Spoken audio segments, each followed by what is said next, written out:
Gli sviluppatori software stanno dando il proprio contributo creando strumenti tecnologici che possano servire a combattere il virus e salvare vite umane. In linea con questo spirito di collaborazione, Apple e Google hanno annunciato che lavoreranno insieme con l'obiettivo di rendere possibile l'utilizzo della tecnologia Bluetooth per aiutare governi e autorità sanitarie a contenere i contagi nel pieno rispetto della sicurezza e della privacy degli utenti. Poiché il contagio da Covid-19 può avvenire in caso di stretta prossimità con soggetti positivi, gli organi di sanità pubblica hanno stabilito che il tracciamento dei contatti, comunemente denominata contact tracing, può rappresentare una valida misura per contenere la diffusione del virus. Molte autorità sanitarie, università ed ONG in tutto il mondo hanno compiuto passi importanti nello sviluppo di tecnologia di contact tracing ad uso volontario.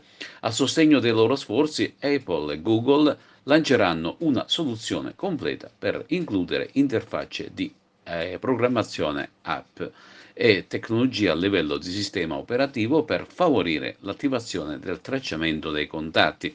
Vista l'urgenza, il piano è di implementare questa soluzione in due fasi, garantendo sempre la massima protezione della privacy dell'utente. Nella prima fase, in maggio, le due aziende rilasceranno API per consentire l'interoperabilità tra i dispositivi Android e iOS attraverso i rispettivi App Store. Nella seconda fase, nei prossimi mesi, Apple e Google lavoreranno per rendere possibile una più ampia piattaforma di contact tracing basata su Bluetooth, integrando questa funzionalità nei sistemi operativi. Si tratta di una soluzione più solida rispetto ad un'API e consentirebbe a un maggior numero di persone di partecipare sempre su base volontaria. Permetterebbe inoltre l'interazione con un più ampio ecosistema di app e autorità sanitarie governative. Prossimamente verranno pubblicate informazioni più dettagliate su questa iniziativa in modo che tutti possano analizzarle apertamente.